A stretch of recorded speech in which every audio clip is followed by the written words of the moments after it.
Okay, and we're live. Hello, everyone. Yay. Thank you all for joining us. Okay, while I get everyone's names up, let's introduce ourselves a little bit, shall we? I think well, everyone knows Rick. Okay, I hope so. where is he in here? The tall quack. Yes. I'm Rick. Oh, I'm called the tall quack because I love ducks. And I see somebody else who's a duck lover has just dropped in the room. Hey, Rickster, how you doing, mate? Hey, good. Been a while since I've been on a stream with you. Yeah. Couple of years? Has. Yep, probably. Yep. How's things, everybody? Sorry I'm late. No, that's all good. All good. Professor, we know you're very busy, so we just appreciate you joining us. No problem. Okay, and yeah, so most people know Rick, the tall quack, okay, the Miami Yeti. And I think most of us, anyone who's joined us before knows Sammy. But Sammy, you want to tell us a little bit? Okay, make it quick. Yes, I'm Sami from Japan. I'm a stage 4 colon cancer patient. Because of the carnivore, this year it's going to be, I think, 9 years of carnivore, a high-fat carnivore. Because of that, I haven't dropped that despite of the prognosis I got. This is a quickest introduction. Very good. Hey, Sammy.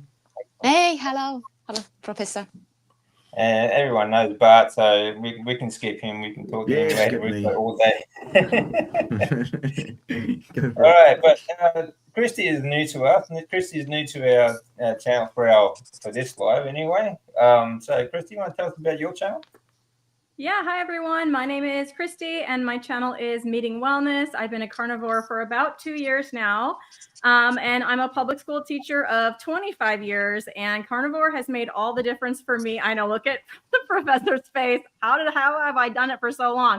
Carnivore has really helped out with that, with my brain function, with my memory, with my ability to have a lot of patience with my 10-year-old students. And also my son, who's in high school, went carnivore about a year ago, and he has ADHD, and he has just improved significantly over the past year eating a carnivore diet.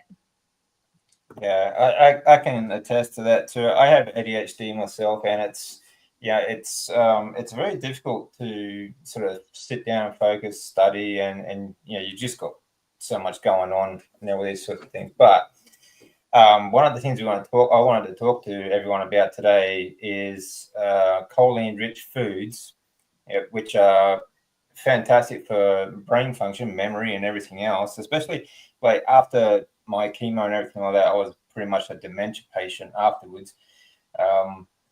But bringing that back, a lot of carnivores always tell me, the brain fog that lifts when you go carnivore. And I think this is because carnivore diet is so rich in choline, and we then produce acetylcholine, which is great for not just muscle function and physical function. I mean, there's so many things that it covers, but also memory and cognitive function, which the good professor will tell us more about today, no doubt. But first, I made a small AI video on this, actually. So I'm going to show you this and see what you think, and we can discuss and so on. All right, so cool. Let's see. Cool. Okay, it's kind of cool. I found this really cool thing that we can use, and I'm really enjoying it actually. So there we go. Let's bring that up. Whoops. Relay race. Runners line up, ready to sprint. They pass a baton from one to another, carrying a message to the finish line. In our bodies, there is a similar relay happening all the time. Instead of runners, we have nerves, and the crucial message carrier is a molecule called acetylcholine. Acetylcholine is a neurotransmitter, a chemical messenger that allows nerves to communicate with each other and with other cells in the body. It's like a tiny, speedy messenger that delivers important instructions, ensuring everything runs smoothly. This communication is vital for countless bodily functions, from the beating of our hearts to the formation of memories. Without acetylcholine, our bodies would simply not function. One of acetylcholine's most important roles is in muscle movement. Think about lifting your arm. Your brain sends a signal down your spinal cord like a message traveling down a wire. When this signal reaches your arm muscle, acetylcholine steps in. It acts as a bridge between the nerve and the muscle cell. Acetylcholine binds to receptors on the muscle, much like a key fitting into a lock. This interaction causes the muscle to contract, allowing you to lift your arm. This process is vital for all types of voluntary movements, from walking and talking to playing sports and writing. Acetylcholine ensures that our muscles respond to our intentions, making movement possible. Acetylcholine isn't just active in the muscles, it plays a crucial role in the brain as well. It's involved in various brain functions, including learning, memory, attention, and even mood. Imagine your brain as a vast network of interconnected computers. Acetylcholine helps these computers communicate effectively, ensuring that information flows smoothly. This efficient communication is what allows us to form new memories, learn new skills, and focus our attention. When acetylcholine levels are optimal, our thinking is sharp, our memory is strong, and our mood remains balanced. Beyond muscles and the brain, acetylcholine also plays a critical role in the autonomic nervous system. This system controls the automatic functions of our body, such as breathing, heart rate, digestion, and even sweating. The autonomic nervous system has two branches: the sympathetic nervous system, responsible for the fight or flight response, and the parasympathetic nervous system, which promotes rest and digest functions. Acetylcholine acts as a bridge between these two branches, helping to maintain balance within the body. This balancing act is crucial for maintaining a stable internal environment, allowing us to respond appropriately to various situations and maintain overall well-being. Like a musical instrument that needs to be properly tuned, acetylcholine levels need to be within a healthy range for our bodies to function correctly. When these levels become imbalanced, it can lead to several health problems. For example, Alzheimer's disease, a condition characterized by memory loss and cognitive decline, is associated with a deficiency of acetylcholine in certain areas of the brain. Conversely, too much acetylcholine can lead to muscle spasms, seizures, and even paralysis. Therefore, maintaining a healthy balance of acetylcholine is crucial for optimal brain and body function. While our bodies produce acetylcholine naturally, we can support this production through our diet. Choline is a nutrient found in various foods and is a building block for acetylcholine. By consuming foods rich in choline, we provide our bodies with the raw materials needed to produce this essential neurotransmitter. Good sources of choline include eggs, which contain about 147 milligrams per large egg, liver, with around 356 milligrams per 3 ounces, fish and meat. While plant-based sources like soybeans and cruciferous vegetables contain choline, they are not as bioavailable to humans. Dairy products like milk and cheese also contain choline, tied to the fat content as part of the phospholipid structure in milk fat. Animal-based foods rich in choline include eggs, liver, fish and meat. By incorporating these foods into our meals, we can actively support our brain health, enhance memory, and contribute to the overall well-being of our nervous system. Acetylcholine, the body's speedy messenger, plays a vital role in countless bodily functions. From muscle movement to memory formation and the regulation of our internal environment, this neurotransmitter is essential for our well-being. Understanding the importance of acetylcholine and its role in maintaining a healthy balance within our bodies empowers us to make informed choices about our health. By nourishing our bodies with a balanced diet rich in choline, we can support the production of this essential neurotransmitter and promote a vibrant and fulfilling life. There we go. So what do you think of that, guys? I ate the 3 eggs just before this online, and my brain should have been, sucked up a lot of choline. Let's see. Very good. Let's see. We are going to witness my brain function. Well, it's nothing that I've researched, but since I've been eating a carnivore diet, which pretty much includes the foods he was talking about, which are, for me, eggs and meat. I eat a lot of eggs and a lot of beef. my brain function is on kind of another level. So I would say maybe that has something to do with it. Oh, absolutely. I think so too. I mean, like I was saying before, like I have ADHD, but even like the amount of recovery that I've made since my transplant, like I've spoken to everyone about this before. Like I was pretty much a dementia patient. I was cooked, and I couldn't remember 2 minutes ago. To where I am now, I've got to put it down to the diet. There's other things that help. Like breath work also helps with your, especially like with ADHD. I think breath work helps a lot with activating your parasympathetic nervous system and everything like that as well. But of course, without diet combination, it's not going to be there either. So, but let's hear from the professor, shall we? Well, What do you why think, not? Bart? Let's. Yes. Okay. So yes, absolutely. Choline is a vital nutrient and a vital component of acetylcholine. Obviously, what the body does is it takes an acetyl unit and adds it to the choline to make acetylcholine. Yeah. How's that done? From memory, it's done via an interaction with acetyl coenzyme A, which will be familiar to most of you as the first intermediary of the TCA tricarboxylic acid or Krebs cycle. So that's all important stuff. Now, those who are unfortunately and sadly veganerized, the veganerized amongst us, will tell you that foods rich in choline lead to an increase, they say, in the TMAO level in your body, and that will cause cancer and early death and all sorts of stuff. There's only one problem with that theory for those who are of the veganerized, and it's this. The studies that show an increase in TMAO when a lot of eggs and meat are consumed are studies where they take people on a standard diet, suddenly overnight remove everything except eggs and meat, and watch what happens for a couple of weeks in their TMAO level. Of course it goes up. Tell you why. Because when you change your diet, your microbiome needs to change. That's why you should always change your diet slowly from whatever it is to whatever you want it to be and never just hammer over. The thing is, in a person that chronically eats a carnivore diet, they develop and cultivate a bunch of bacteria that eat TMAO.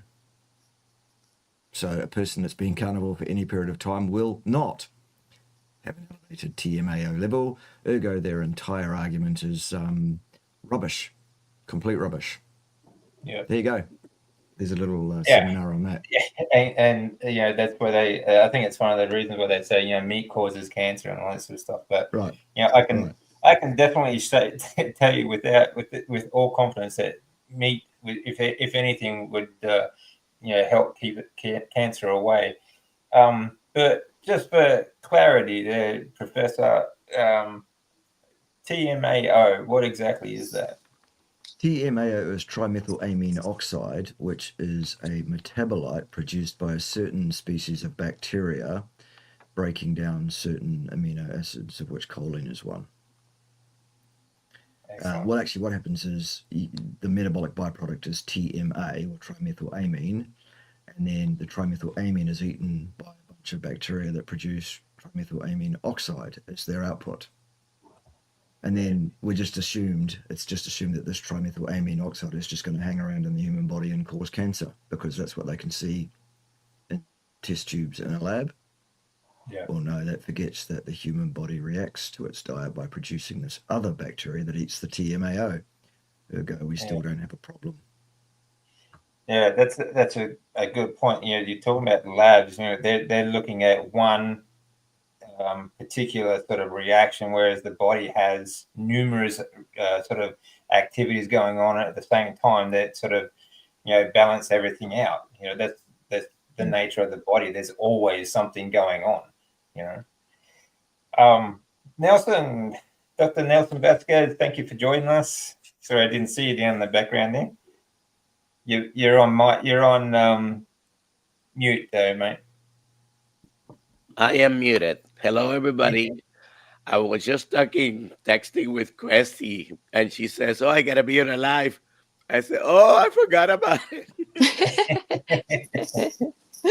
Anyways, hello, That's all Sammy, good. Rick, Professor, Mark K. You don't know who I am, but this morning I was talking about you.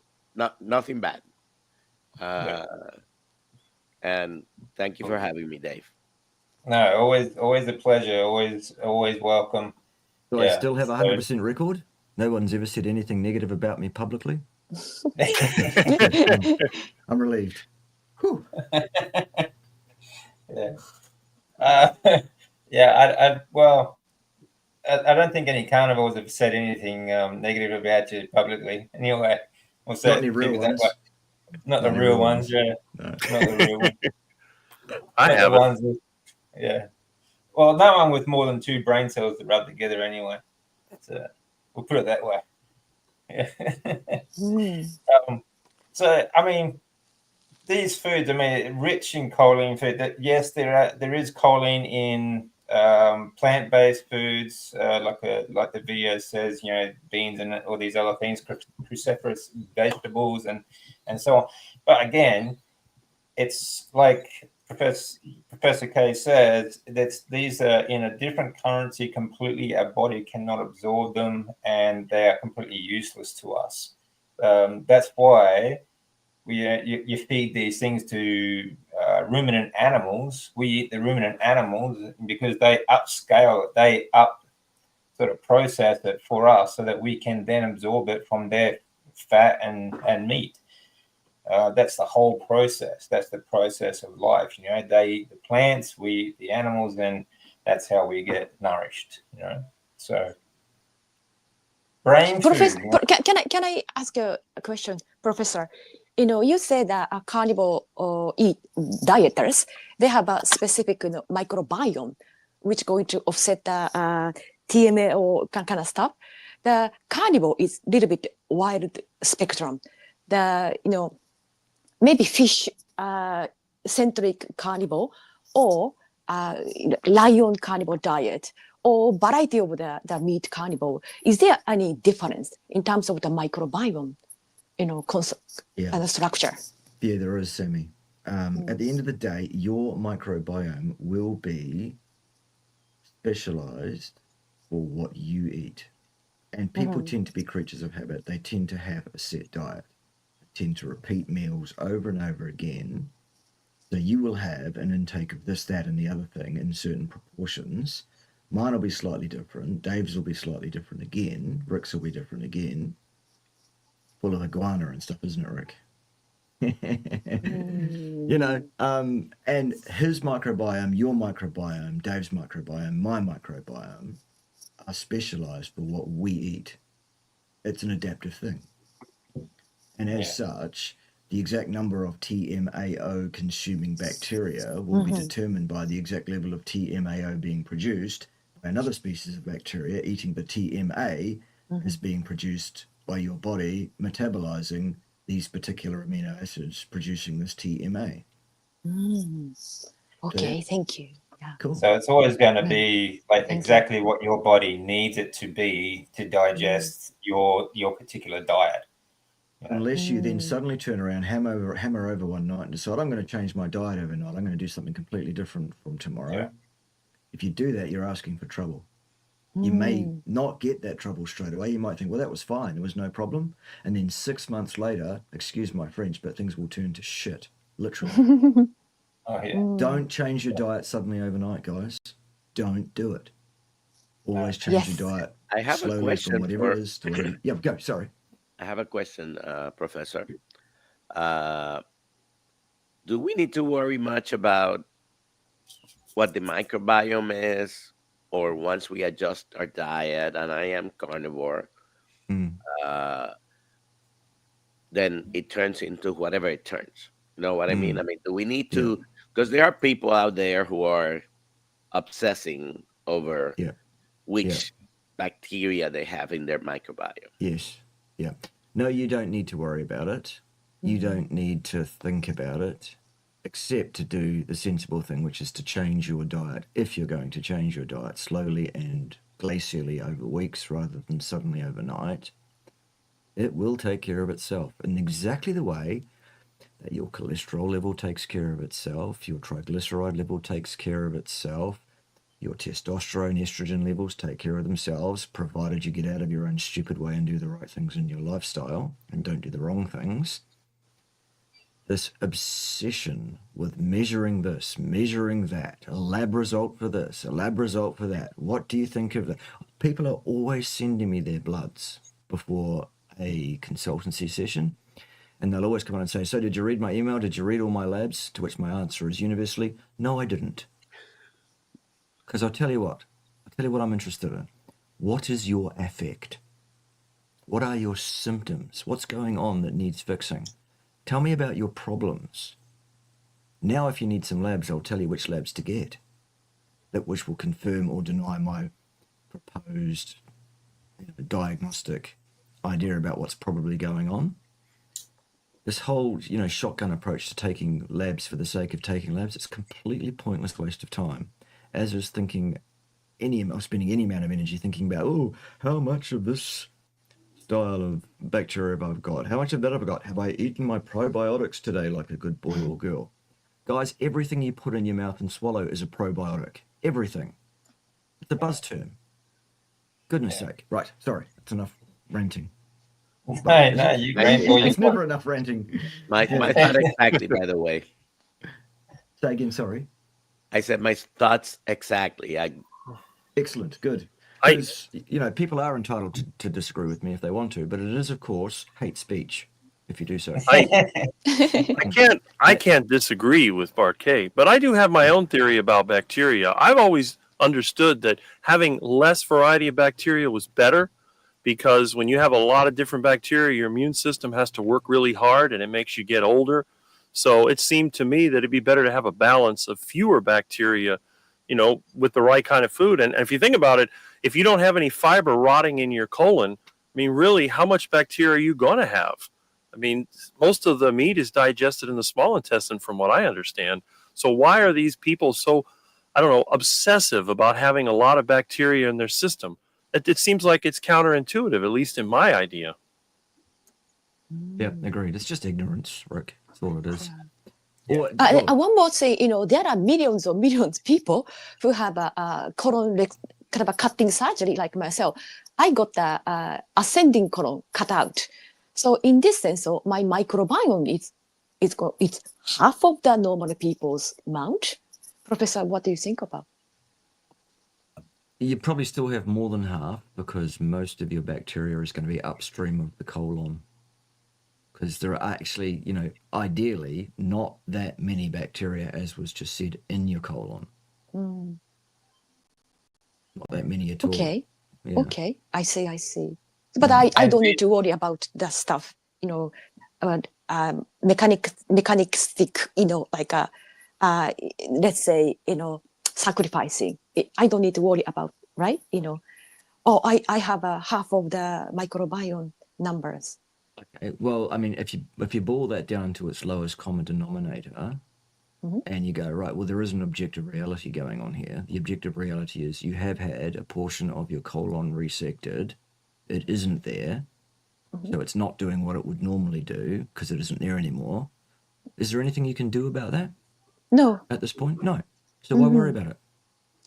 Yeah, because these days people always talk about, importance of the microbiome. That's going to detect your mood or, food consumption. Oh, look, your microbiome absolutely is vitally important. Yes. But if you're basically doing the right things in your life, which I believe there are 5 things a person should do on a daily basis to maximize their health potential. If you're doing all 5 of those things, then pretty much everything else will take care of itself. It seems. Yes. Yeah, exactly. Yeah, and one of those things you should be doing is up here. There's some real products where you can get from this website over here. Okay, mine. There it is, over there. Great for overall health. But talking about gut biome as well, like I think it makes perfect sense. Like you want you don't, like Rick was explaining there too. You don't. I mean, I think it's just one of those buzz terms as well. Like you have to have all these, this huge variety of gut biome that to digest everything, sort of thing. And like Rick said, I think it just be overworking your body. But if you're on a fairly strict, well, it doesn't have to be 100% strict, but a fairly strict, healthy, proper human diet, then obviously you only need enough that breaks down what you generally eat, So I think it's one of those things too. It's like, Sammy, you're saying that your gut biome numbers are only half because of your operation.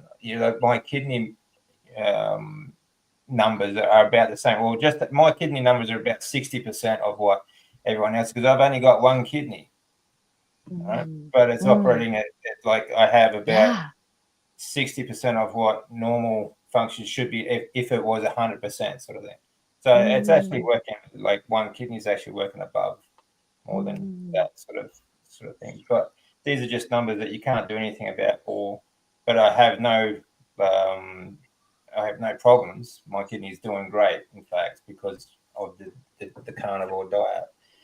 I see. Rick was saying here that he called it the heart attack diet in the 80s. But I think like that video says, like, acetylcholine also regulates the the actions of the heart.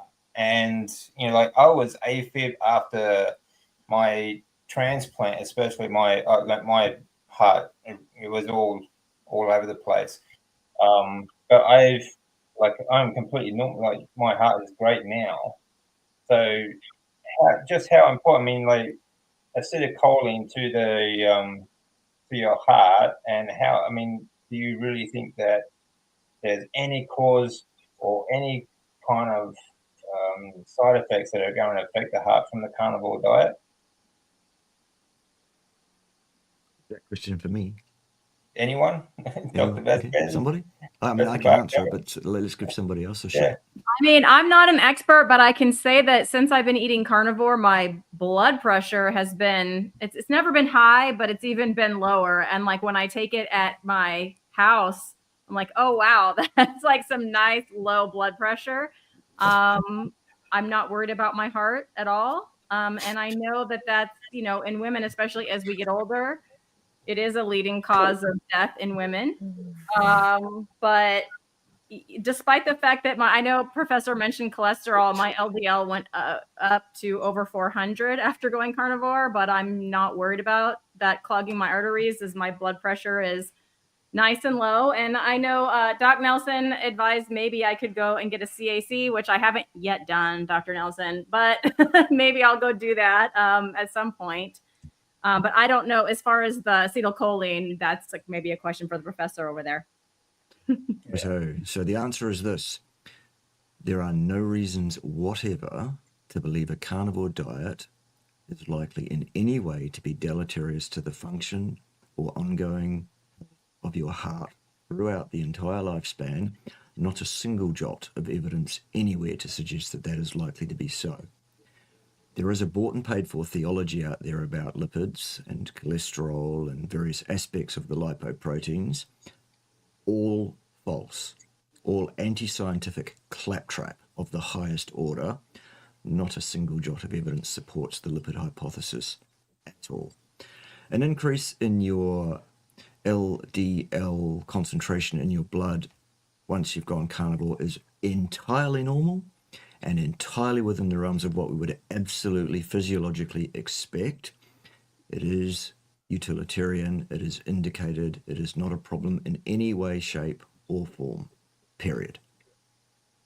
There you go. Yeah, exactly.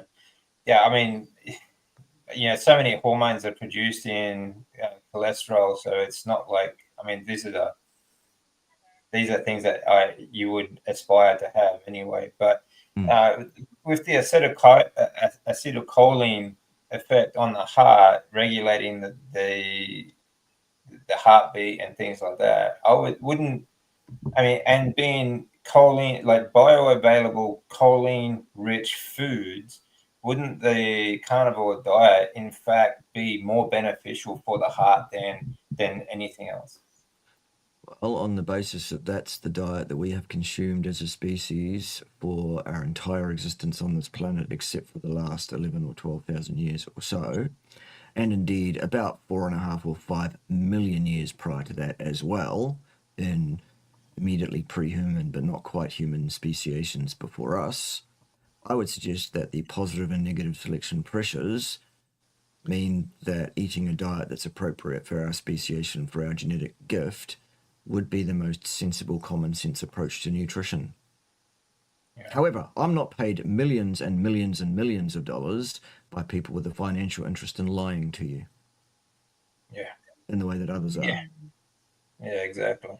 So you have to take my statement with a grain of salt around, well, this is a bloke that's talking the truth about the actual science because he's not being paid not to. Yeah. So, exactly. Here you go.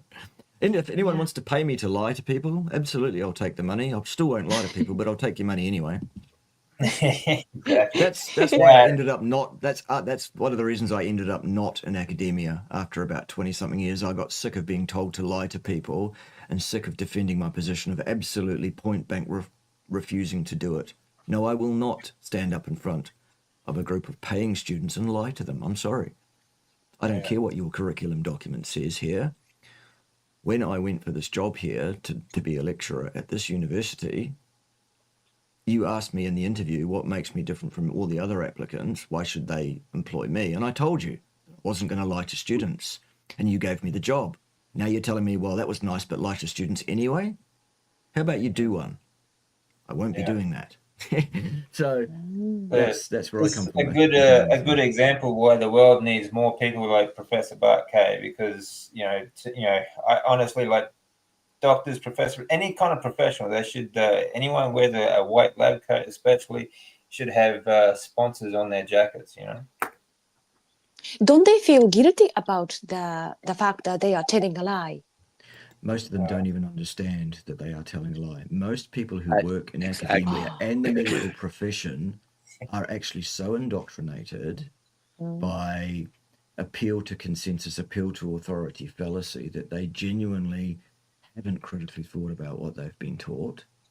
And, present company excluded, I'm sure, but almost everybody working in both academia and medicine, they're actually not, in general, particularly high IQ people with the ability to think critically. They are people who are good at remembering what they've been taught and regurgitating that with authority. That's what makes a good doctor. Being a good little boy or girl and telling the patient exactly what you're required to tell them without questioning it. I saw this at the hospital. Yep. Yeah, exactly.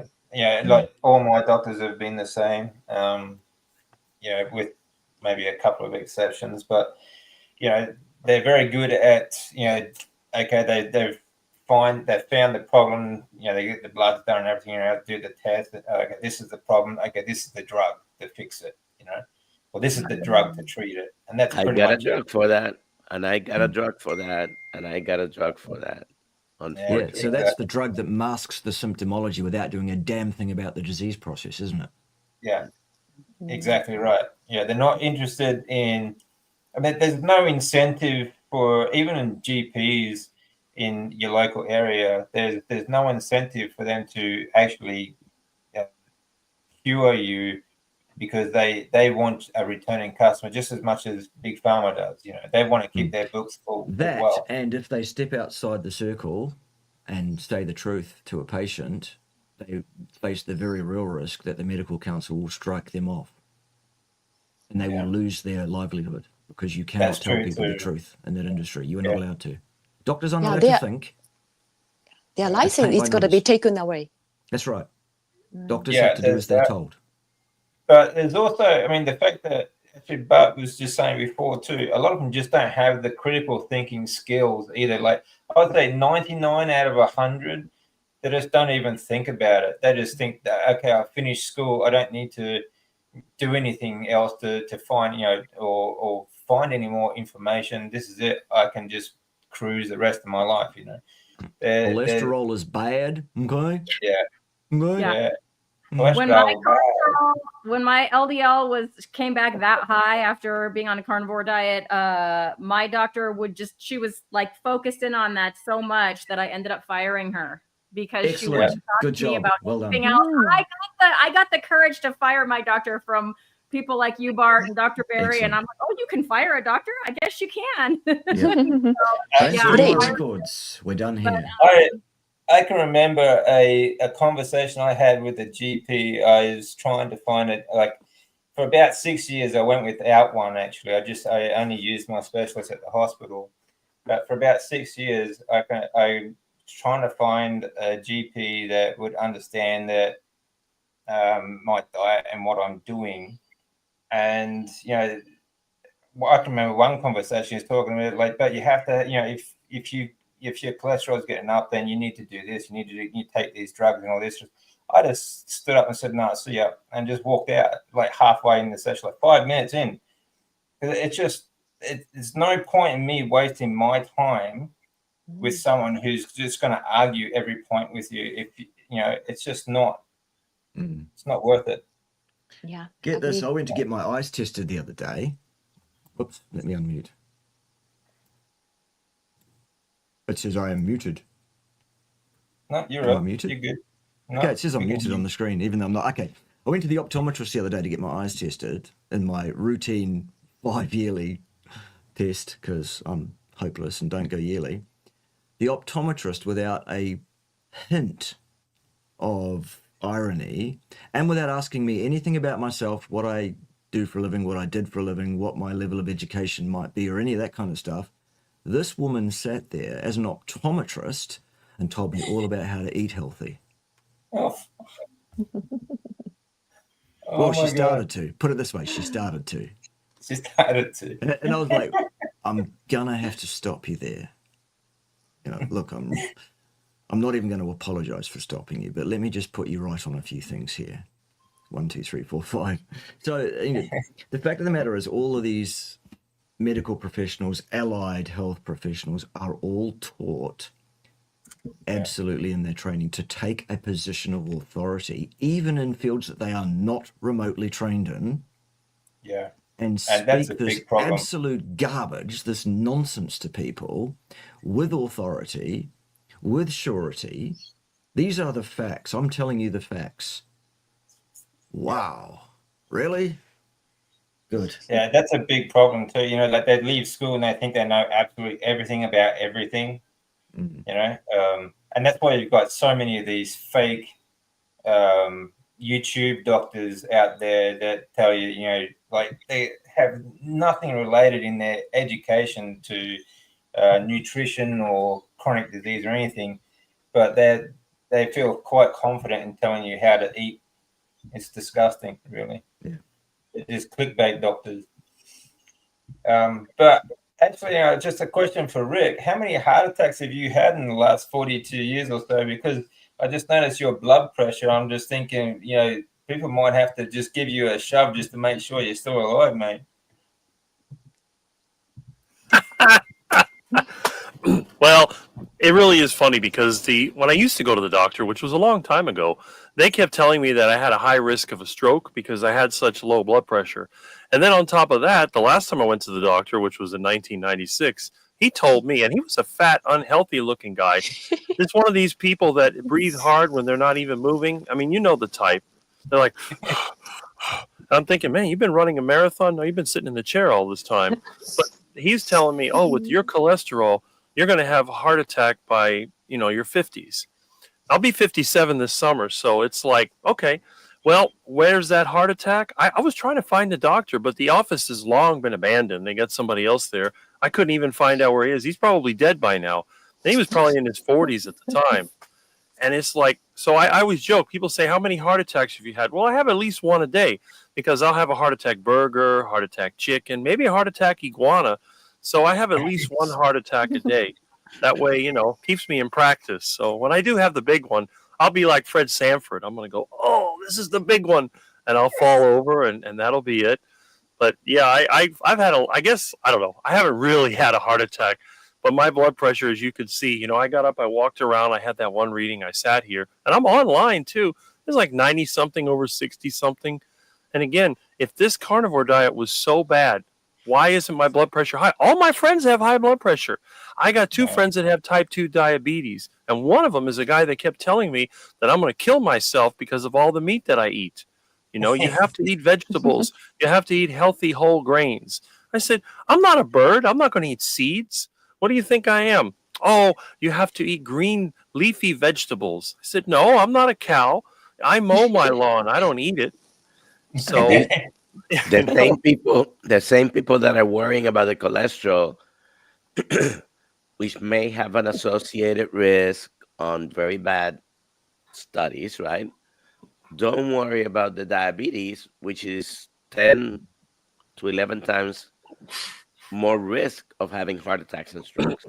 Yeah, and the thing is, the way that I work physically every day. If I had heart disease, I would think that when I was carrying furniture up a stairway, loading stuff in my truck, moving things around, I would be feeling some symptoms. But I was always told the heart attack will come without warning.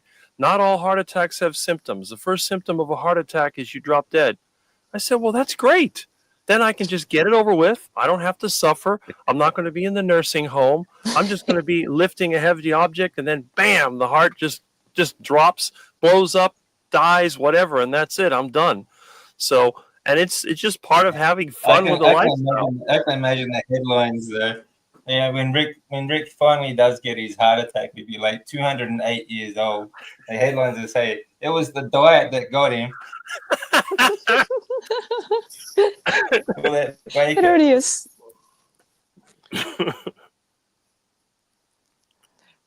Brilliant. Yeah. It's a shame though, because I don't want to end up like my parents did. You know, they suffered needlessly. My dad, trying to be healthy, had a terrible skin condition and got weak and sick. My mother got weak and sick. And I kept telling him, I said, I don't want to end up like that. I just want to drop dead quick. You know, I would rather be, you know, strong and die than to live longer and be sick and weak and suffer, because I can't imagine. I didn't realize it until I found the carnivore community. And I didn't know you guys existed until about, 3 years ago. And now I realize that there are so many things that can happen. It's not just dropping dead of a heart attack.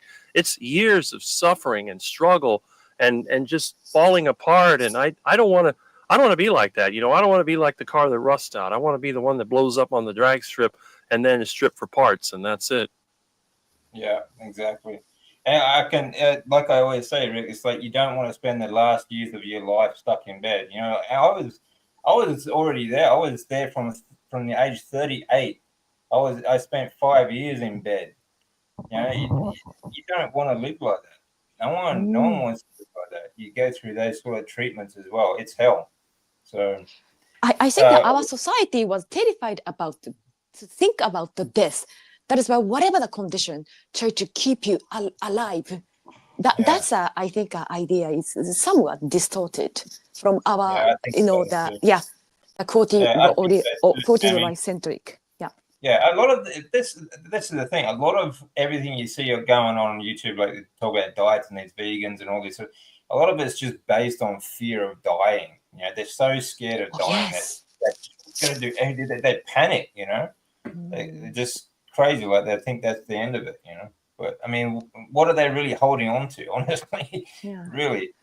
Well, one day I made a video about, hey, you know, be strong, and one day we dropped it. YouTube, you know, took my video down. Yeah, they don't want people to think that they actually do die, especially when they got absolute morons, you know, pushing books about how not to die. What a crock! You have to eat your fruits and vegetables, or you might die. Yeah. Most of the people I teach with are overweight. I know a lot, type 2 diabetic. They're all on multiple medications for blood pressure and their diabetes and, you know, like osteopenia and all that kind of stuff. And let me guess, they all have an opinion about the fact of the dangers of your diet. Oh, yeah. They look at me like I'm a little crazy. I'm like, well, I'm not overweight. I'm not taking any medication. I have a lot of energy. I sleep well at night. But that cholesterol's gonna get you. But that cholesterol, yeah. That cholesterol, though. Yeah. Yeah. Nuts. Yeah, exactly. Yeah. And we all have those conversations, because there's always someone with an opinion that but you've got to eat these. I don't believe you get all your nutrients from just meat. Well, it's working well for you. When they're all obese and taking 10 different medications a day. Yeah. But anyway, we've got a question here. Can one destroy their microbiome with processed foods eaten or drunk in excess? Yes. One would think so, yes. Yes, would be the short answer. Just so you know, I've got a patch out at the top of the hour because you know how it is with me. I've got next thing hard on the hours, just so you know. Yeah, that's cool. Well, actually, I've got an appointment with you at 11 o'clock too. So you do, yes. Another hour, yeah. So yeah. So any last thoughts? There's actually coming back to acetylcholine and brain food, okay? Because this is what I want to talk about mostly today. Brain food. And there was a book coming out recently called "Why Vegans Have Small Brains." I don't know if anyone has anyone read this or have an opinion on this, because I think one of the reasons, is B12 is a big thing for the brain as well. But again, acetylcholine, choline-rich foods are one of the reasons why we actually developed into the dominant species on the planet, because our enlarged brains, which has actually gotten smaller over since the agricultural revolution. We were much bigger and much more powerful back then, but I think a lot of it, the development of human to be the dominant species, comes down to the fact that we are carnivore. And I spoke about this with Amber Ahern as well. And I mean, it's partly because, but also because because we ate meat, but we also, it's kind of like a hand in hand sort of development sort of thing. But of course, if you take those choline-rich foods, bioavailable foods, out of your diet, you get a smaller brain, like the vegans, right? Have you ever noticed when there's a vegan has a mechanical issue, they have some type of major problem, they immediately go into a complete meltdown, breakdown mode? All the ones that I know, they will lose it very quickly. And when you see one of them online trying to talk without editing, they tend to have a lot of pauses. They slur their words. Just look at Gregor, when he tries to talk. It's really quite funny. It takes a lot of editing to make him look coherent. But I see this in the real world. So I'm not sure if it's exactly a correlation, but it looks like, because obviously to be able to speak and think takes a lot of brain power. And this may be why the vegans seem to be, well, just say a little bit below average, in my opinion. If you want to see one of the worst examples, guys, go and look up Milton Mills. Milton Mills is an MD, an American MD, who, by the way, clinically obese, telling us all about how to be healthy, though. And his whole thing is comparative anatomy and physiology. And this is the bloke that literally, without a moment of thought, hang on, this isn't a very sensible thing to say, will say stuff like, well, you see, we couldn't possibly be carnivores, for we lack the sharp, pointy teeth. Oh, again. Oh my God, are you serious? How many times have you ever sat down at your table and been presented with a lovely plate of juicy steak, done rare as it should be, and gone, oh, I'm sorry, my love, I can't eat this, for you see, I lack the sharp, pointy teeth to do so. That's literally the level of the argumentation of these, excuse me, buff heads. And Milton Mills is like, and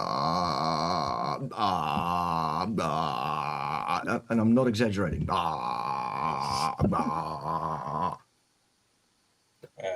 It's adolescent at the best. Like their arguments are really just adolescent at best.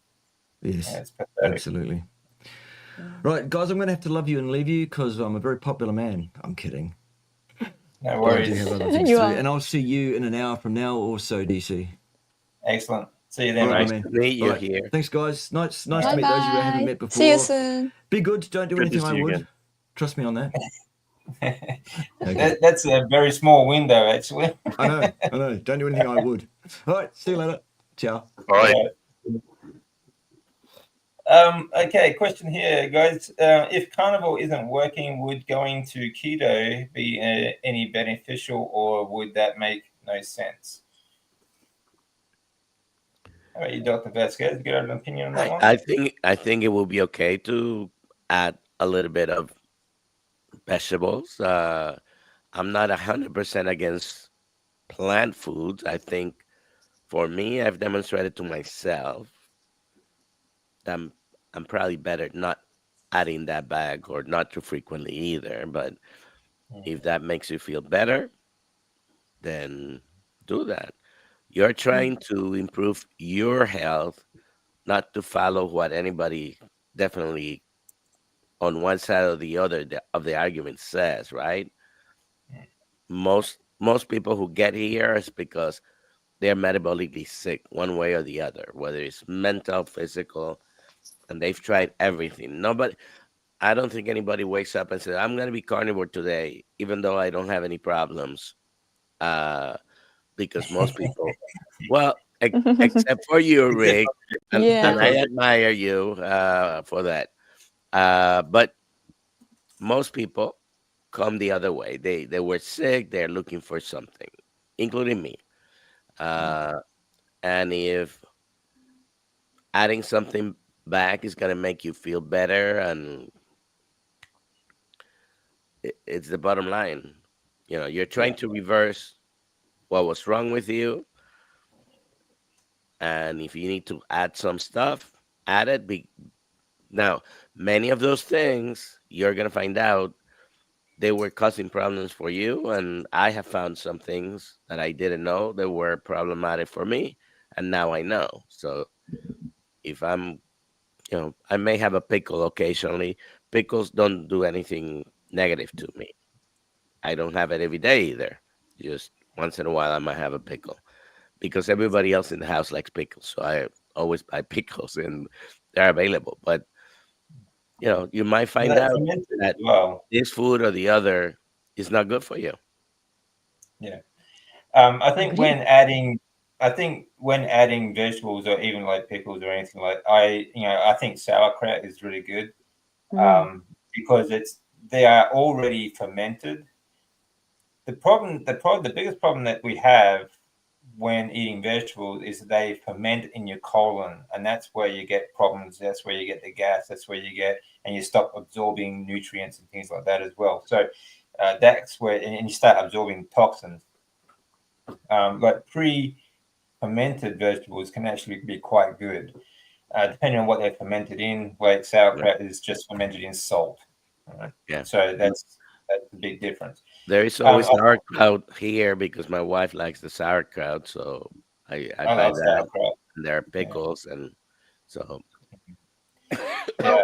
I would wonder why isn't carnivore working for you. So if there's more specifics you can give us on that. But my mom started eating a meat-based keto diet right at the same time as I did, and then I went carnivore and she stayed meat-based keto. She's doing very well. She's 72, but she if she goes too high on the veggie content, her arthritis will get worse in her fingers. And I was like, Mom, it's because look at those veggies on your plate, because she sends me pictures of her food and stuff like that. So like I said, my first thing would be, why isn't it working for you? Is there something we can help you troubleshoot with that? Is it digestive issues? Is it a variety issue? Just your preferences? But I would say if you're going to go away from carnivore, then if you're definitely 100% set on going away from carnivore, then keto is probably your next best bet. Just, because as long as you're eating whole foods. I think also, yeah, I mean, as long as you're going to eating whole foods is going to be healthier than standard Western diet. But I think also it comes down to how long have you been on the carnivore diet and your expectations, because it takes time. Like Professor K was saying before, this is one of the reasons why you need to transition over time. I like to, with clients, I transition them over a 3-month period, okay, because you have to give your body time, not just your gut biome, but also, like hormone processes, acetylcholine, all these sorts of things. These can have an effect on how you feel while you're transitioning.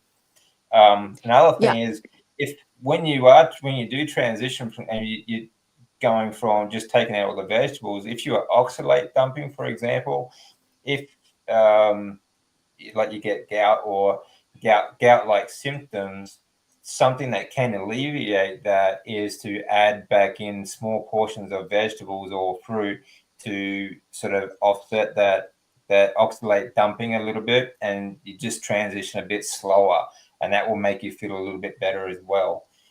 Christy point. Sorry. Go ahead. You're right. I was just going to troubleshoot. Another thing is, people have trouble with IBS or constipation. It could be your fat intake. You need to remember as well, carnivore is more about the fat intake rather than the protein. But some people have trouble with that as well, because fat adaptation is just that it takes time to adapt to a high fat diet. So you might want to start with a 1-to-1 ratio, like 1-to-1 fat protein sort of intake, and then increase the fat from there. So these are things that could help. Sorry, Tammy, you were saying? Sorry. I wanted to talk about kind of touch upon the Christy said about the fact that we kind of read this person's problem, but before the person thinks about keto or some incorporate some vegetables, something, why the carnivore isn't working. I think that the first place he or she has to think about. And then I already, DC mentioned that maybe the fat ratio or some, like a tweak on carnivore, because carnivore diet is an ultimate elimination diet. It doesn't work. Nothing works. Yeah, that's right. Yeah, exactly. Yeah, if carnivore doesn't work, nothing will. It also depends on, like, when you say it's not working, like, what is your goal? If you're doing it for fat loss, for example, if you have a plateau that you just can't lose a certain amount of fat, how much dairy are you eating? Dairy can be a problem for that as well, and for other things as well. So, there are. I mean, if a strict, proper carnivore diet is not working, then nothing else will. So, of course, the doctor's advice is incredibly good, because carnivore isn't a religion. No, of course not. Yeah, find out something work. It happened to be vegetable. Go ahead. Nothing stops you from doing that. Yeah, that's right. And like I said before, I really like sauerkraut, because sauerkraut is actually really good for, especially when you're transitioning. Sauerkraut's really good for your gut biome.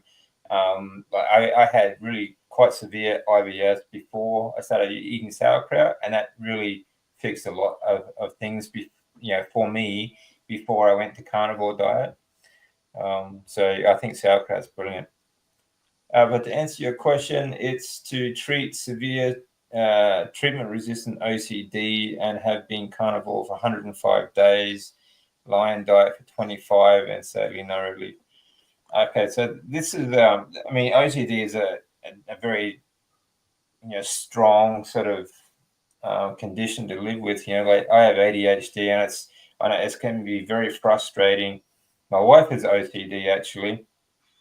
But I think that 105 days is really not very long, and 25 days. I'm going to say a lot of people not going to like this, but I don't really agree with what people state is the lion diet. Okay, where it's just beef and water. I think you need a good mix of fats. You need omega-3s, especially because they are very important for your brain function, which is vital for people or for everyone. But I found the more omega-3s I get, the better I can think, because these fatty acids are vital for your brain function. And again, like choline-rich food, like eggs, and seafood. Seafood is very good. Seafood is very high in omega-3s, but also lamb. Lamb is 10 times higher in omega-3s than beef, and then seafood is much higher than that as well. So iguana. Yeah, you might want to try iguana. It might help. Really? But and also this person, I think that needs to check the ketone level. Ketone is a molecule, signaling molecule to calm your brain down, that kind of anti-inflammatory element. So if you check the ketone and you don't produce ketone, there is something you need to tweak your diet, I think. Yeah. Sometimes, sorry, excuse my voice. Sometimes working out these little details, it can be complex because we don't have all the information here. But when you have severe things to reverse, it might take not 90 days, but it might take 18, 2 years or longer. And even, for example, Dr. Eid, which I've heard now twice this week talking about this, you have to be in therapeutic ketosis or nutritional ketosis. It's anything brain related, you do better if you're ketone. So you don't guess, test if you want to be in ketosis, and that's one of the things you're working on. The other thing is you've already tried everything else basically, and you're saying it's treatment resistant. So what's the alternative? I ask myself. There's only 7 to 10% of the population that's metabolically healthy. That's 90% is not, right? So you might have to tweak and turn the knobs on fat and protein to your advantage. You are correct about omega-3s. I eat fish maybe once a month, not too frequently, occasionally sardines. So I supplement with omega-3. It's a salmon-based omega-3, so comes from an animal, but I do supplement with omega-3. I think I do better with that. But don't give up, and then you need to work. For example, I don't want you to become obsessed, Yeah. with measuring ketones. You have to be careful with that, but you have to test and make sure you're in ketosis. Yeah, I think another good point is that the more when you carry a certain level of body fat as well, you actually produce more ketones. So don't be trying to get lean at the same time as trying to produce ketones. Okay, if you have a look at my interview with Amber O'Hearn, she explains this very well.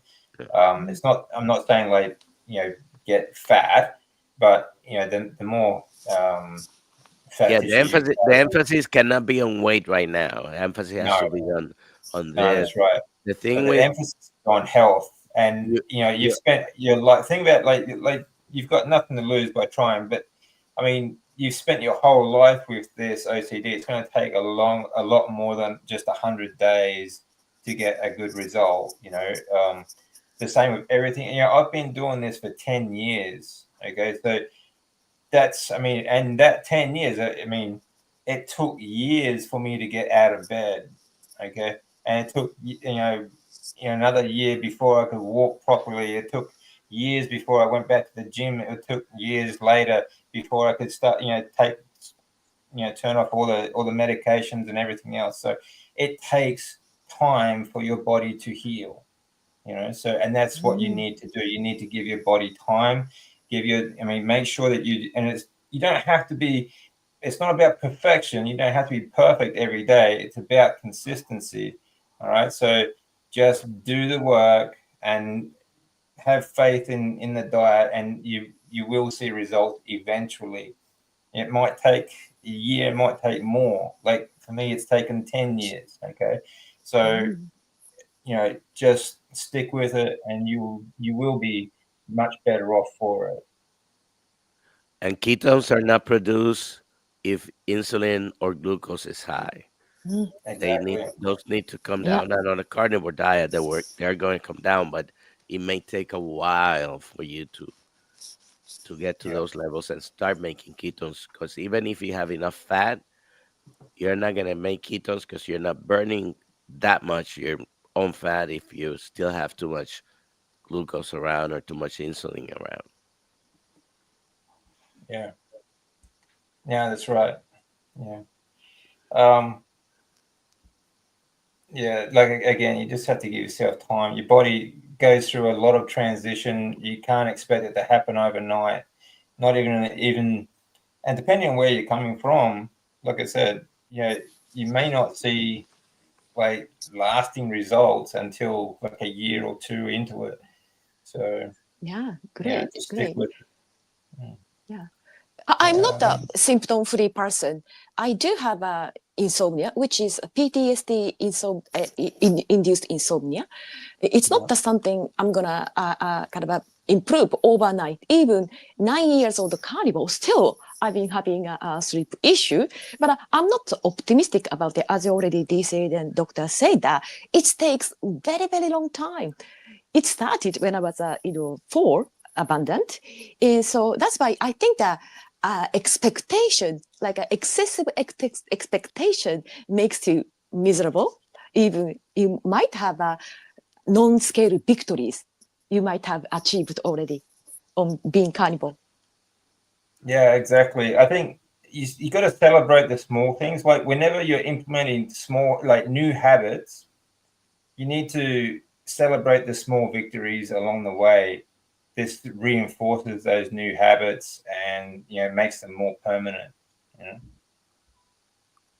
Rick's saying here, I'm skinny, so that may be why I never get high blood pressure. Yeah, I was thinking that the other day. Actually, vegans think that Rick's a skinny guy, which is really funny.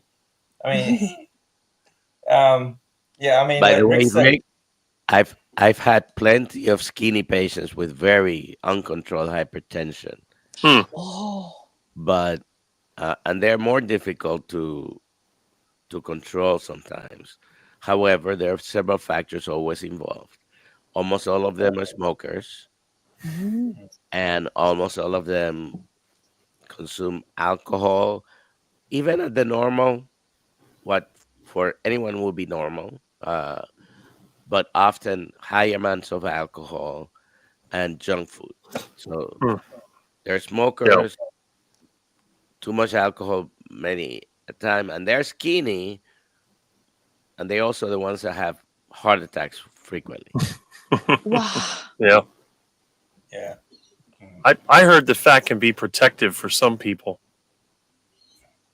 I think it is in some respect. Like Todd, for example, I mean, like he was what 900 pounds or something, 700 pounds over, but like he didn't have any chronic like disease like cancer, for example. Like he just got really fat, right, from inactivity and things like that.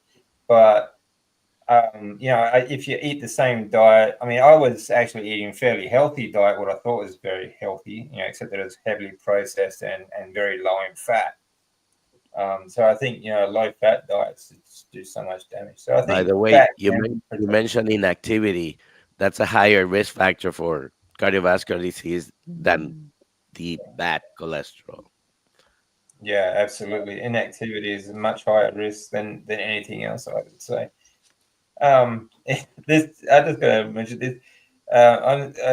I'm skinny, so that may be why I never get high blood sugar. Like Rick's so skinny, he has to run around the shower to get wet. All right, so he said, put a question up. Any more questions, guys? I mean, it's a funny. I think like the body will carry. I mean, if you're on a proper human diet, it will it will carry exactly. I mean, you will only grow to be the same, but the mass that your body naturally should be. Like Rick finds it very difficult to put on weight, and when you hit to the gym and things like that, like a normal, you know, bodybuilder per se, okay, would only be quite small. Well, in relative to the size of their body, they wouldn't be as like they wouldn't have the mass that they do today without the chemicals that they keep feeding into their body to get them past that natural state. So we always carry, if you're on the proper human diet long enough, your body will carry the amount of weight that it is, homeostasis sort of period, state for that size body sort of thing. Yeah. All right, guys, we got any more questions? Because I'm trying to get to as many comments as I can, guys, but there's quite a lot here. So here's a question. Okay. Iguana want to eat more meat, Rick. Gonna want to eat more. Okay. Rick, what did you do with that iguana that you showed on a video this week? Well, I'll give you one guess what I did with it. Okay. I had lunch. I didn't video it because I know the vegans would be out there having a heart attack. But I'm telling you, the choice is let it rot on the street or cook it up and eat it. And I cooked it up and ate it. I've eaten a lot of roadkill over my lifetime. I moved from Puerto Rico 40 years ago now this year. And there was not, you wouldn't see any type of iguana, any size at all. But now they are overrunning the place. So initially, you couldn't touch them by law. And at some point they said, go at it. They took over my neighborhood. It was really bad for a while. They were everywhere. When you walk down the sidewalk, they would run in front of you. They were eating everything. There was iguana poop everywhere. But just by myself, I seem to have solved the problem. Yeah. We can be carnivore by eating anything. Actually, it moves. That's Theoretically right. speaking, shouldn't be just a ruminant animal. Of course, it would be fantastic, but sometimes it doesn't work because of the price hike and all of that. Well, not only that, these iguanas and ducks and even the chickens that run around here, they're eating just natural foods. The chickens dig holes, they eat bugs, the ducks, so in a way, even though they're not ruminant, there's no really pesticides here. People are too lazy to take care of their yard. So they never really fertilize. They never use any herbicides. It's just, they just pay some, refugees to cut the grass and that's it. So the iguanas and the ducks are just eating natural. The chickens, you got chickens running all over the place in the parking lot, in the neighborhood. And it's just, easy food. So it hasn't killed me. I haven't gotten sick. I've never had food poisoning in my entire life. And I eat roadkill. I eat meat they throw out in the dumpster. I've eaten some pretty old stuff and I'm still here. You're living proof. Yeah, the people I know that have gotten food poisoning, they've got it from a restaurant, and a lot of them, they get it from rice and pasta. They'll have leftovers and they'll eat it and they'll get really sick. And I eat meat. I tell them, look, as long as the meat is not rotten, I can eat it. It doesn't bother me.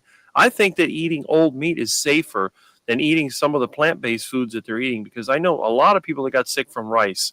They put the rice in the refrigerator and a couple of days later they eat it and they get sick. So I have a feeling that the carnivore diet is safer. I collect eggs from the yard. You wouldn't believe some of the things that I've eaten and I've never gotten sick. So I don't know. They tell me humans are not meant to eat meat. How am I still here? How am I the only 56-year-old that doesn't have gray hair? I saw a friend of mine from junior high and he looks like an old man. He's so slow. He can't talk like he used to. He's getting older, and I'm over there on my bike, and I was riding to the store, and I'm talking fast like I always do.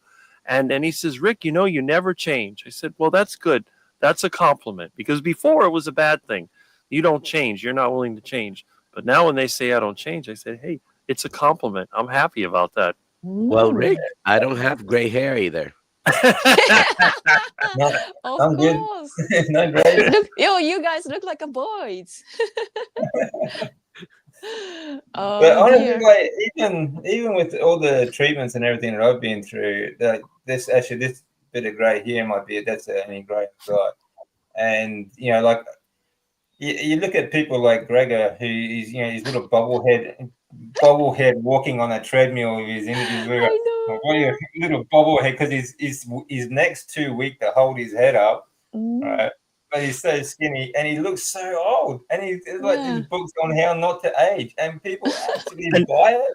And I'm do like, you realize Dr. whatever he is, Gregor, is younger than me? He's younger than me. Wow. Yes. Really? He's like, made as me. He's 51. Oh, 51? yes. Oh my gosh, younger Yeah. than me as well. Yeah, he looks like he's 80 something. And this is what I try to tell. I got a couple of vegan friends that they like him and Barnard. That's another one. And I said, look, you realize Gregor's younger than me. You see the way he talks. He can barely hold his head up. And then you can watch me the way that I work. I pick up heavy objects. I move around. I'm just as skinny as anybody else, but I'm like 3 times as strong. It's crazy. I have a reputation for being very strong, even though I'm skinny. The carnivore diet has to have something to do with that. And I've never been injured. I've never injured my back. I've never pulled a muscle, and I work hard. The only time I get injured, I drop something on my foot or something falls on my head. That's about it. I haven't strained a muscle yet. Yeah, I think that we don't need to be. Yeah, I think that we don't need to be well jacked like Dr. Sean Baker and Anthony Chaffee.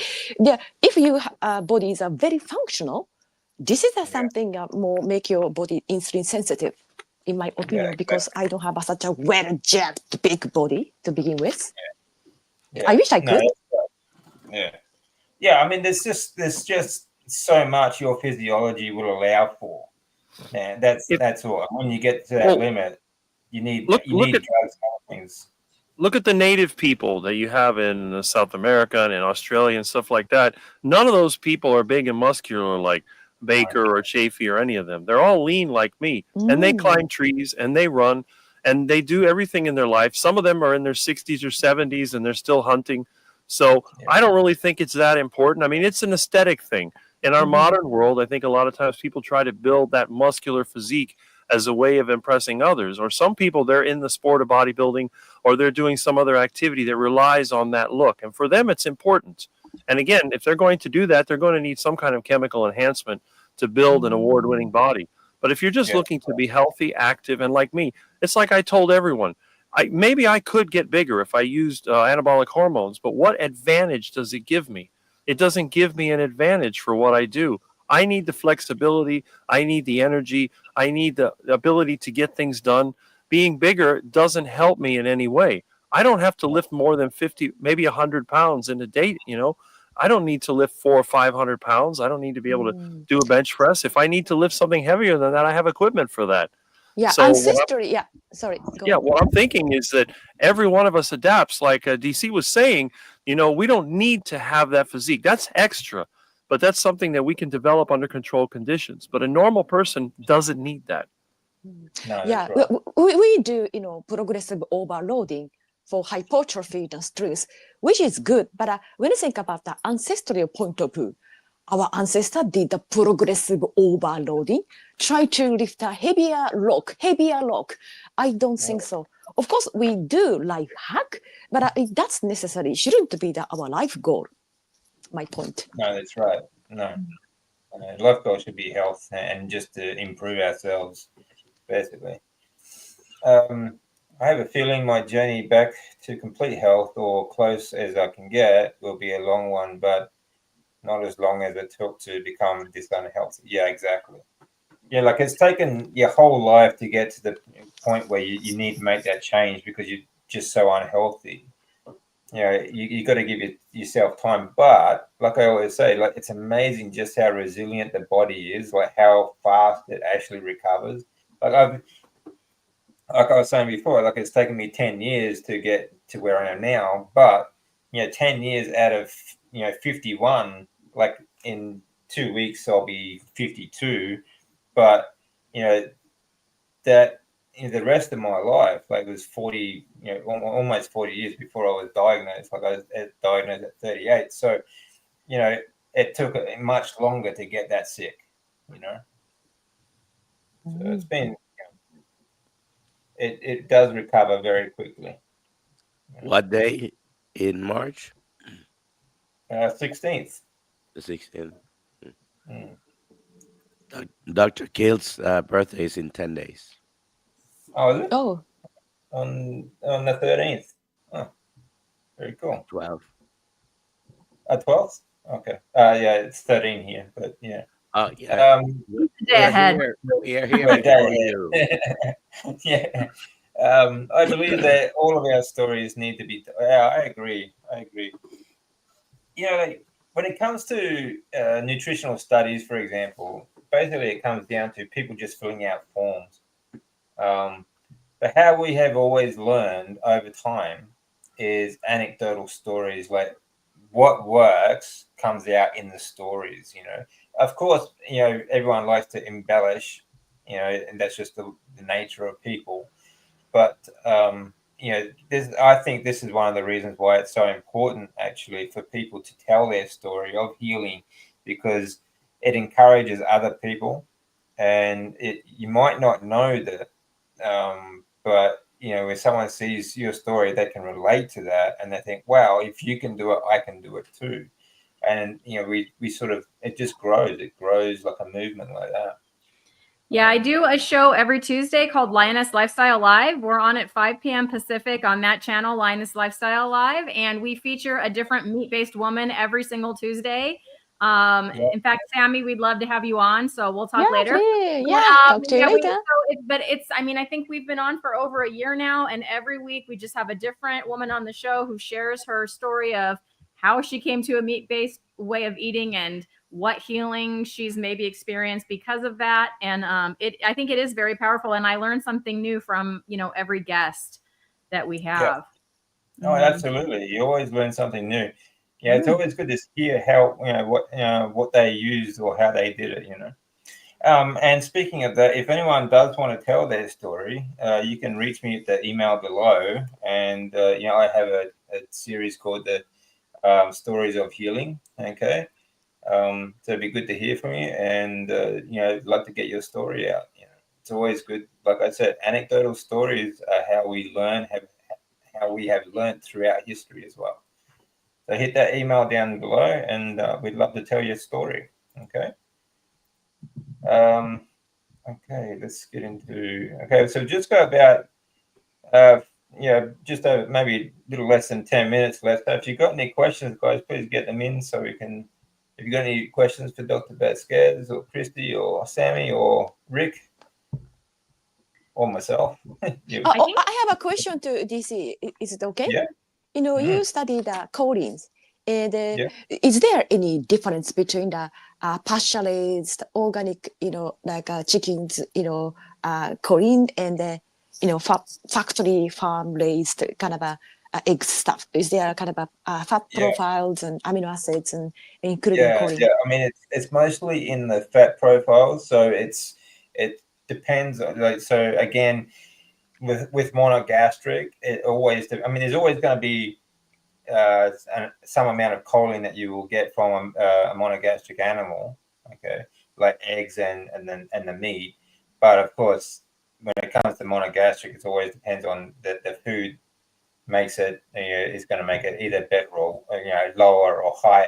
Mm-hmm. Like if they can't up process the grains that they're fed, unfortunately, like ruminant animals can. So it's better to get it from ruminants or from pasture raised monogastric like chickens and eggs and things like that. It's always going to be better. I wonder what the amounts of choline will be in an egg from a pasture raised, free range, organic, all the good things, right? Yeah. Egg compared to one that is that chicken in a box for the whole. Yeah, that's a good question. I mean, that would be a good question to look. I think into. I think the difference is that when they eat grains and seed, and most of it's soy, unfortunately. The difference is that just I think it would be less bioavailable, but I couldn't tell you what the difference would be. I know that in an average pasture raised egg, you're looking at about 140 units per large egg, which is really good, really strong. But you get a lot from the fat profiles of meat and dairy and things like that as well, which makes me think that a lot of it comes. I mean, most of the choline comes from the yolk in the eggs, so it's really So I think it's just always better to get pasture raised eggs. But I think you're still going to get some. It's not like you're not going to get any of it, and it's still going to be more bioavailable than like plant-based foods. So Yeah. yeah, I But mean, still most of the bad. time I just eat cage eggs. I don't. I mean, because you just can't. It's very difficult at the moment in Australia to get pasture raised eggs at a decent price. It's like $15 for 12 eggs at the moment. Similar here. Yeah. Same here. Yeah. Right? Crazy. Globally. Yeah. So But yeah, still we're gonna get the better benefit, even though That's the right. eggs are coming from. Yeah, very good to know. Everybody should know. That's right. Otherwise, Yeah. we sometimes freak out. Oh, it's not organic. We shouldn't be eating. I think it's a little bit, many people have a hard time to get into the carnivore lifestyle. Yeah. No, that's right. I mean, don't be afraid to just get whatever you can afford. Like if you can only afford cage eggs, and just get those cage eggs, it's still going to be of much more benefit than like a plant-based or even standard Western diet. Like when it comes to meat, A box of cereal. yeah, it's going to be much better than a box of cereal. Yeah, You might, of I mean, course. if you're buying a box of cereal, you'd actually be healthier to eat the box. Okay. So Heart it's still healthy going to be box. better. Yeah, eat mince like ground beef, whatever meat you can afford, and eat like Rick. Get dumpster meat and parking lot chicken and canal iguana. There's always ways to get it cheaper, right? And his mystery meat. You got to ask Rick about mystery meat. He loves mystery meat. Well, mystery meat is like when I'm cleaning out a house and you find meat that's been in the freezer for a long time. You don't know what it is. You don't know how long it's been there. So, it's frozen. You bring it home. You start to defrost it in the refrigerator to the sink. You smell it. It's like, well, it might be good. Then you throw it in a pot. You cook it up. Take a bite out of it. If it's good, you can eat it. If it doesn't taste good, you put it in a container and you go over to the canal when you get some time and feed it to the ducks. Yeah, well, lure in some iguanas, yeah. That's Use it for bait. Yeah. Well, Yeah. Rick, I'm gonna call you ahead of time. I'll have the ducks. I'm not gonna have iguana, okay? Okay. So if it's good, eat it. If it's not good, use it for bait. Yeah, it's all good. You can always use it. But it's amazing. With all that mystery meat I've eaten, I haven't got sick once. And I know a lot of people that have gotten sick from eating out, and I've never gotten sick. And really, the only time I eat out has been at a buffet, and usually I just eat the meat. And it seems like anything that's meat it's just so easy to tell when it's good and when it's bad. With some of these mixed foods, I makes you wonder. They may be full of toxins you don't even know about. I see people eat this stuff and get sick. If I eat a piece of meat and it's no good, I spit it out very quickly. Because as soon as I put it in my mouth, I can taste it. The taste and the texture is wrong. And maybe that's why I never get food poisoning, because I know animals do that too. My cat, if I give him dumpster meat, sometimes he eats it, sometimes he doesn't. And he doesn't get sick either. So maybe we're instinctively able to know what's good to eat and what's not good to eat. No, that's a good point, actually. I was actually going to bring this up before when we talk about heart attacks and things like that. Like even in nature, carnivore animals do not have heart attacks. but grain like ruminant or grain feeding animals, vegan animals, they do. They all have heart trouble. Chickens do. Yeah, chickens do, horses, cows, they, all of them, goats, they all do it. They all have heart trouble.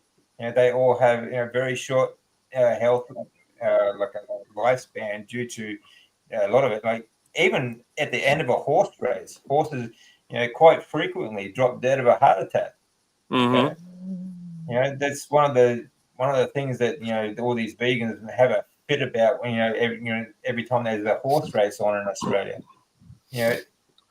Vegan animals always have heart troubles, but no carnivore animals do. But that's not true of cattle, because I don't think I've ever heard of cattle having a heart attack. And we had a lot of cattle that was raised around here. Pigs have heart attacks, chickens do, ducks do. I've seen a duck have a heart attack. I've given a duck a heart attack. I was fattening him up, and when I tried to grab him to stick him into the head chopper, he just dropped dead. And when I cut him open, you could see his heart was all blocked. So I've had ducks have heart attacks, but I've never heard of a cow having a heart attack. That's one look at the knife and he knew it was coming. He was putting up a fight, and then he just went limp. I'm like, I didn't break his neck, but when I cut him open, I was going to cook him up. I took out his heart, and you could see the artery coming out of his heart was all blocked. It's very easy to see, and it separates. The arteries will actually come apart when the ducks or chickens have a heart attack. I've never seen an iguana with a heart attack, but definitely the ducks and chickens, they get heart attacks. So do you autopsy all these animals you eat? Well, the thing is, I cut them open so I can get to the heart and the liver and, lungs or whatever else I'm going to cook up. So usually when I gut them out, I pull everything out, because you don't want to, you don't want to leave all that in there when you're cooking them up. So after you take their head off, you have the water boiling already. You plop the bird in there and you start pulling the feathers out. But then you have to cut around the rear. And then from the neck, you pull out some of the intestines, you pull out the rear, stick a hose in there, and you can reach in there and pull out the heart and pull out the remains. And then when you set it on the table, you're going to decide, well, am I going to eat it or am I going to make pet food out of it? And that's when you can tell. You can tell when the blood vessels are attached to the heart. You can see if they were good. And a lot of times they do have heart disease, especially some of the neighborhood ducks that they feed junk food all the time. They get big and fat. They become a nuisance. And they tell me I need to have this duck removed. So I remove him to my yard, and eventually he ends up in the kitchen. And you can tell they always have more fat. They're just, but a lot of blood vessels are damaged. And I've had several that had a heart attack right here. Like you said, they probably know what's coming. I have the knife nearby, and they probably see that, and they go, oh, and then they just drop dead of a heart attack. But and I've seen it more than once. But they used to raise. I've seen some cattle have heart attacks here in Australia, and I've even seen sheep do it. But it doesn't happen to carnivores. Even kangaroos, kangaroos that they have heart attacks quite often, quite frequently as well, because all they eat is grass. I was going to say, I just imagine, just picturing Rick's kitchen now. It'll be wall to wall blood and guts. It looked like a horror movie. That's outside. I don't chop their head off in the kitchen. I have a special area outside where I fatten them up, because usually I get the meanest of the duck. Those are the ones that I eat. When you get the ducks hatch, it's usually 50-50. You have 50% males, 50% females, and you can only have one male to maybe 5 or 6 females. Otherwise, they constantly fight. And then they'll breed the females. They'll kill them because they breed them so much. They pull their feathers out, So you want to get it down to one male. Well, what's the best way to get rid of them? You grab the most aggressive males and you put them in their own little area. You give them limited access to the females. That way it gets it out of their system. You fatten them up with a bunch of fruit and vegetables and even some, rice and other junk food. But you got to be careful, because I learned a long time ago, you give them too much corn and rice and they will have a heart attack. And the worst thing is when they have a heart attack and you're not home, you come home and find a dead duck with flies buzzing around it. Now the duck is rotten and no good to eat. So you have to you got to be careful. And The interesting thing is when I give them fruit and plants from the yard, they don't get as sick. But if you give them the corn and rice and all that stuff, the pasta, they'll get a heart attack in as little as a couple of months because they eat so much of it. But the fruit and vegetables fattens them up, but it doesn't seem to give them a heart attack. You know, when you cut them open, you don't see it. Yeah, it wouldn't have as many chemicals in it either. So that's it. But it still fattens them up. They get nice and fat and flavorful, but they don't get heart disease. But if you feed them their liver works the same as ours does. You know, you eat fruit and vegetables, you know, your liver produces fat. That's what it's going to do. Right. And they get a nice fatty liver. That's what foie gras is. Yeah. It's got a question here. I've got a couple of questions to catch up, and then we'll have to sign off and let everyone go. I can't remember where I heard it from. Can bacon help with memory? I think that, like I said, like choline is rich in like the fat profiles of each meat. So yes, I would say that bacon would be good. Bacon's also very high in potassium, okay, which is also good for your brain and for memory and things like that. So I think as long as you have a good clean bacon that is not treated with seed oils and things like that, then yeah, bacon's very good. Anyone else got an opinion on that? Yeah, I was just going to agree with you that it's high in choline. There's healthy fats in there. It has lots of B vitamins. So yeah, good for the brain. Absolutely, yeah.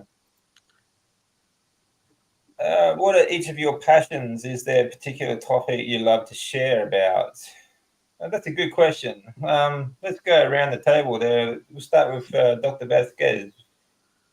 Reversing metabolic disease, diabetes, and all the associated.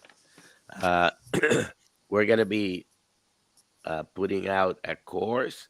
I don't know how long it's going to take, but as you know, I'm working with Dr. Kiltz. We're going to be putting out a course on PCOS, diabetes reversal. Oh, very good. Yeah, excellent. How about you, Christy?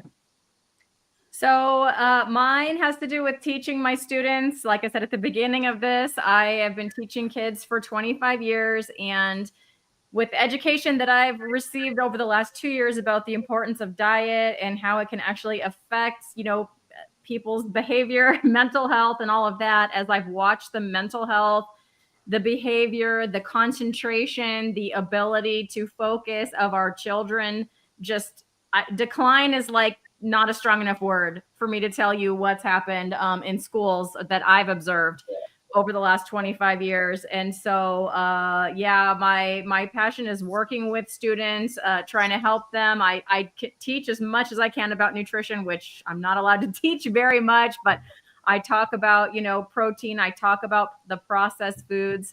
And then otherwise, I just try to build up their stamina, their confidence, and their ability to, you know, focus, because it's really not there. They just want to be on the screen. They're just used to TikTok, so they can only look at things for, you know, 30 seconds or less before they're bored. And so, well, I mean, that's a dopamine reaction. You know, they're addicted to dopamine. You know, and that's what, you know, blue light's all about too. It's about dopamine reaction, and they just get addicted to that. You know, and they just look for that next hit.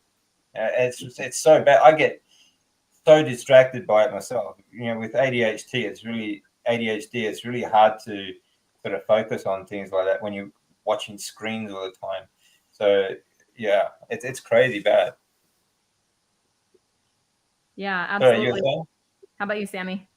Oh, thank you. Okay, I wanted to be okay. Three things I'm passionate about.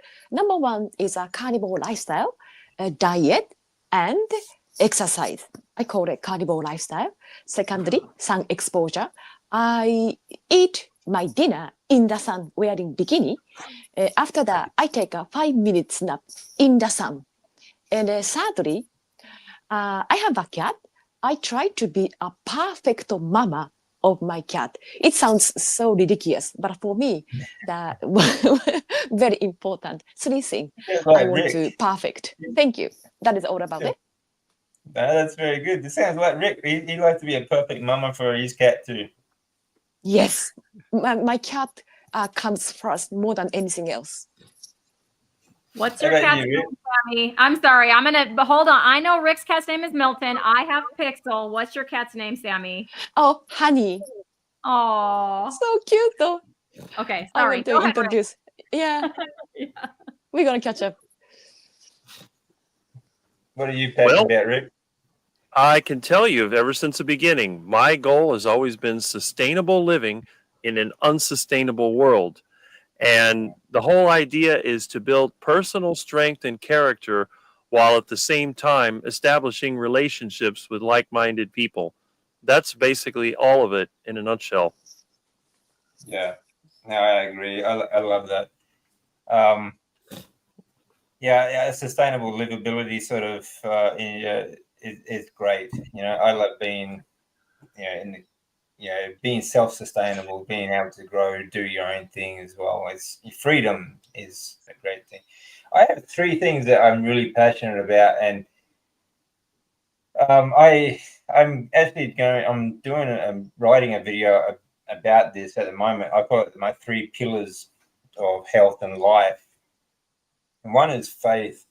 One is faith either in God or just faith in yourself. Either way, if you don't believe in God, you should have faith in yourself that you can get through tough times, that you can get through what life throws at you, and that sort of thing. And that you will be okay, that you will be able to manage. Next, I think, is be active, be proactive towards anything, be proactive towards any kind of problem or at trying to find a solution. And I have 8 habits that I've developed, which I'm also working on video on. That I love sports, I love lifting, I love health, anything to do with health. I'm very interested in. It's one of my passions, which is what I'm doing here. But next is a philosophy of always improving, always. This when I did a video on this about talking about habits, right? Developing habits, because it talks about the 1% rule, and it's just talking about like it doesn't have to be perfect. It's all about progress, not perfection. So even it doesn't matter where you start from, because we all start from somewhere, but make progress from that. Like just show up, just try, even just 1% better than yesterday. Now there's a Japanese philosophy that I learned about a long time ago. It's called Kaizen, and it's basically just that. It's about making progress throughout your life, to always seek improvement throughout your life, because I think that life is a learning journey. It is a learning experience that no, because no one's an expert on anything really. We're all just here learning as we go, and it's daunting when you start something new, but it does improve. So you do what you can now, and what you will do, or what you can do, will improve. So you just keep on improving in life. Next question. I think eggs made my intrusive thoughts OCD worse. Okay, if you have, I think, generally speaking, if you're having trouble with eggs, again, monogastric animals, that a lot of what they eat comes out in what they produce. Okay, so you might have, if you are just getting cage eggs, for example, try pasture raised eggs. If that's still a trouble, then what you can do is remove the whites, because that's what most people have trouble with, is the white part of the egg, and just eat the yolks. And if that's still trouble, then just eliminate eggs altogether. Okay, because there are other sources, great sources of choline and proteins and things like that. I find eggs to be very convenient and very, that also the protein profile on eggs is actually more digestible and more bioavailable, like more bioavailable than meat is, and things like that as well. So it's really good for bodybuilders and so on. Plus they're drinkable. You can just blend them up and drink them. So they're just really convenient that way. But like I said, most people have trouble with the whites. So if you just remove them, try it with just the yolks, and then if it's still a problem, then eliminate them completely. There are other sources of choline. Anyone else got an opinion on that one? Ultimately, what you said, my voice is getting worse. If he continues having troubles, eliminate it. Although she said she was doing lion the last few Yeah. weeks, she or he. Yeah. If they are a problem, then just don't eat them. Yeah, exactly. But agree. the yolk of a pasture-raised egg, try that. Usually the problem, like I agree, is usually with the whites. Yeah. Dr. Vasquez, thought on Mitch stroke. On the Mitch stroke. What's the Mitch stroke? So not specifically about Mitch, but in general.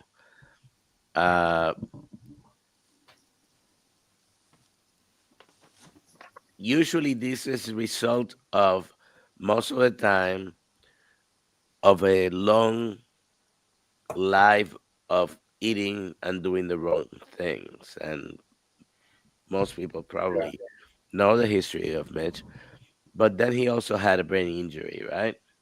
Mm. While we've been here, I texted with him and he told me something. So, hopefully he'll recover some function, maybe not, but he is already, as far as the diet is concerned, I think on the best diet. I had a stroke 6 years ago, 6.5 years ago. I'm eating this way as well, and I think it has done wonders for me. So I'm not changing for the moment. I can say I will never, but I don't think I'm going to be changing. Now, he is in his 70s, I believe. I'm 65. As we get older, and if we haven't been doing the right thing, we do develop atherosclerosis and problems that lead to strokes and heart attacks. Mm. We cannot always reverse all the damage. We can make it better, which I think we have all done, but problems are still there. So, That's right. and ultimately, it doesn't matter what diet you're using. We are all going to have a last day, right? That's right. I rather live until then, like Rich says, if I drop down of a heart attack, whenever it happens, that'd be better than spending the last 20 years of my life in bed, being an inconvenience to all the people I love, because, yeah, they'll take care of me, but nobody's going to be happy about that situation, right? So yeah, quick and easy, high quality life until then is better than, because that's what happening nowadays. A lot of people live to 80, 90, 100, but they do spend the last 20 years of their life sometimes in bed. That's right. So and prayers like you are said, with like me. a stroke is like decades in the making. Mitch still smokes too. He smokes cigars and things like that as well. So, and drinks coffee. So it's not like the diet. Just because he's carnivore doesn't. It's got nothing to do with it. Now, he's in his 70s and he spent at least 70 odd years on the standard Western diet. That's these things are decades in the making. It's the same with my cancer. The same with Sammy's cancer. These were decades in the making. It's not because you suddenly change your diet like a couple of years in and all of a sudden you have a heart attack or something that it's the diet's fault. You spend decades eating nothing but chemicals and crap, then that's exactly what's going to happen. There's only so much you can do to recover. I've recovered a lot. Sammy's recovered a lot. We all have, but that it's not. You're never going to be 100%. It's you can only do Yes, your best to get to where just to improve. That's all we can do. Mm-hmm. agree. Anyway, except for Rick because he did it so young. So he's gonna, like I said, At 208, you might have a heart attack. And it was the diet. Yeah. It was the diet that got him. Rick was carrying 100-pound bags of cement, and he died of a heart attack at 115. Yeah, exactly. Question: have any of you tried lion diet? Did you notice the difference between that and carnivore? Day 5 lion over here after a year of carnivore. Anyone? I've tried the lion diet. I did it back in the 1990s. I ate nothing but, I guess I wasn't called a lion diet. It was just me eating beef, just beef and water day after day after day. Felt the same as I always did. But the thing is, on the mixed carnivore diet, I enjoy it more. You know what I mean? Because when you're only eating beef, yeah, I mean, there's different cuts of beef. It's good, but it's not something you look forward to. It's just like I'm going to the gas station to fill up with gas. But then when you get to choose between beef and chicken and iguana and fish and duck and whatever else you have, there's always different flavors and there's different preparation methods. It's just a lot more fun. But I can do just fine on nothing but beef and water. I've done it for months at a time. I mean, but I really don't see an advantage. It's the same either way for me.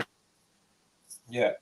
I think also it matters like how much fat is in it too. Like, again, you know, it's about a high fat diet, not a high protein diet.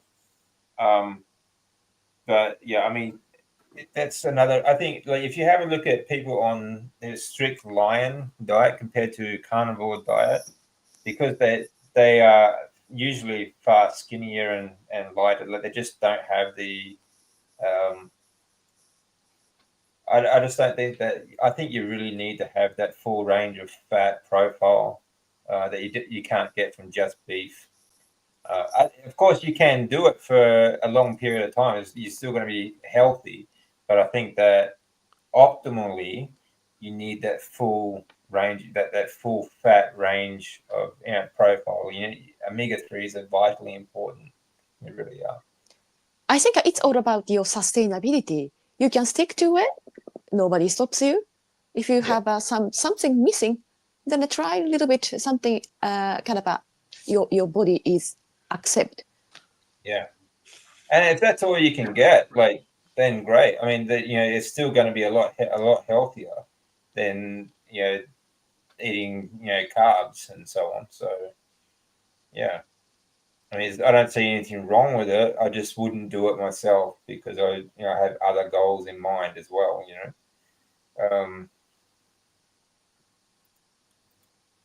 Yes. Where is it? Sorry, screwed it up. There we are. Yes, what Dr. Nelson is saying. Yes. Yes. Very good. All right, guys. Well, I think we've kept everyone here a little bit longer than usual, but let's do a last round of any last words for anyone. Any last words of advice? We'll start with you, Dr. Bethkes. You can find me at The Real Dr. Nelson in YouTube and all the other platforms. It's a variation of that. With Dr. Kiltz most mornings and Sundays. I was there this morning as well. And we'll be working on expanding the benefits for membership, which is free, by the way. Oh, good. And the Kiltz Mighty Tribe. Oh, that sounds great. Yeah, I'd like to do that too. How about you, Christy?